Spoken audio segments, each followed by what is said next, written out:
My first memory of Ethan is the smell of grease and honest effort. I was Anya, a librarian who spent every spare moment fighting my city's predatory developers.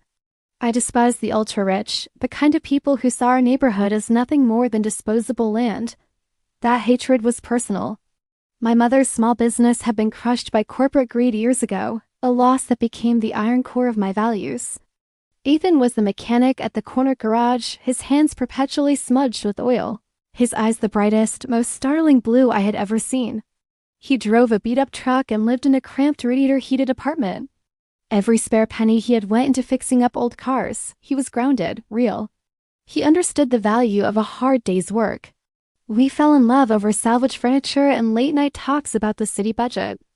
Our dates were simple, pizza and thrift store treasure hunts. When we married 6 months later, it was a quiet ceremony at the Justice of the Peace. We exchanged simple silver rings, we polished ourselves. Our life was far from perfect, but it was ours, built on mutual respect and a shared disdain for the shallow corporate world. Ethan would often listen patiently while I ranted about the callousness of billionaires, how they operated without a soul, leaving trails of devastation behind their private jets. He'd just hold my hand and tell me, not all powerful people are cruel, Anya. Sometimes they're just trapped. I always dismissed it as his naive optimism. I never questioned his past. He told vague stories about a demanding, cold family he had walked away from to pursue a hands-on life. He had no photos, no contact with them. I respected his privacy, proud that he had chosen integrity over some unknown inheritance. We were fiercely loyal to our shared story. We were the honest, struggling poor, and our love was true because it was untainted by greed. The first tremor in our solid world came when the massive Sterling Holding Group announced its plan to buy up our entire waterfront district. This meant displacing hundreds of families and destroying the community center I fought so hard to save. It was exactly the kind of ruthless, soulless maneuver I had dedicated my life to fighting. The name Elias Sterling, the heir to the conglomerate, became my new personal devil. That's when Ethan started acting strangely. He became withdrawn, taking urgent, secretive calls late at night in the alley behind the garage. His voice was always hushed and strained.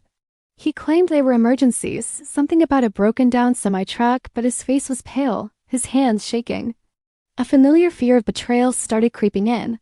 I was convinced he was gambling or hiding debt, the kind of crushing financial secret that could destroy us. The day of the final zoning hearing arrived. Our community gathered outside City Hall, desperate to stop the Sterling takeover. I was in the middle of giving a fiery speech about corporate evil when a sleek black limousine, impossibly long and tinted, pulled up right beside the crowd. A tall, impeccably dressed man stepped out, his face rigid with fury. He was older, colder, and radiated the kind of arrogant power I despised. He ignored the protesters and walked straight toward Ethan, who was standing beside me, holding my hand for support.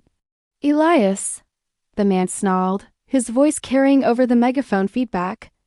"The board is demanding your presence. You cannot hide here anymore. The takeover is complete." The world tilted. Elias, not Ethan. I looked at my husband, the mechanic with the oil-stained hands, and in that moment I saw the sudden, terrifying composure of a man who was used to giving orders. He dropped my hand. "It's Elias," I choked out, the name tasting like poison. "The heir." Elias Sterling. Ethan, no, Elias looked at me, and the agonizing guilt in his eyes was worse than any hatred he could have shown. "Anya, please, I can explain." "It's not what you think." The furious older man stepped between us, his voice dripping with contempt. "He is exactly what you think, girl. Eli Sterling, the future CEO of Sterling Holdings. Our family tried for a year to get him back from this ridiculous, filthy fantasy he called real life. He ran away because he hated the pressure. He threw away billions to play pauper. He gestured toward my husband's worn shirt. His bank account has more zeros than your entire neighborhood." The roar of the crowd faded to a dull hum. The pain of the revelation hit me not as anger, but as a total, devastating collapse of reality. Every simple, shared moment was now twisted into a monstrous lie. The tiny apartment, the cheap pizza, our struggle, it was all a brilliant, agonizing performance. He hadn't just deceived me. He had ridiculed the very core of my life, my values, my pain. Eli stepped forward, his eyes desperately searching mine. "Anya, the poverty was a lie, but the love was real. I came here to escape the greed and the power, and I found you. I fell in love with your integrity, your fire. I never meant to hurt you. I was Ethan because Elias couldn't give you the honest life you deserved. The betrayal was twofold, the secret and the identity itself. The man I loved with my entire soul was the same name on the takeover documents that were destroying my community. The man who had comforted me about corporate evil was the embodiment of it.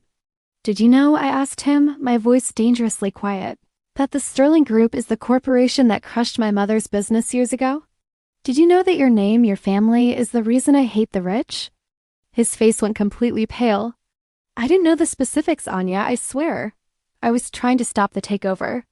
I only came back to the company a few weeks ago, using my identity to fight my father's plan from the inside. I looked at his manicured brother, at the luxury car, and then back at the bewildered faces of my neighbors, whose lives were about to be erased by the Sterling name. I couldn't look at Elias's face anymore. It was suddenly unrecognizable, too beautiful, too privileged, and too dishonest. You didn't just lie to me, Elias, I said, the devastation settling into a cold, unbreakable resolve. You became the very thing I despise, and you did it in our bed. You played poor with my genuine poverty. I walked away from him, away from the sleek black car and back into the crowd of protesters. Elias shouted my name, but I kept walking, leaving the man who was both the love of my life and the source of all my pain behind me.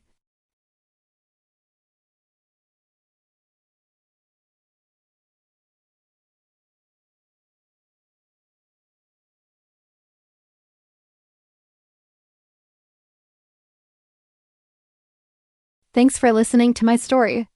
If you enjoyed it, please hit that like button and subscribe for more. I'll see you in the next one.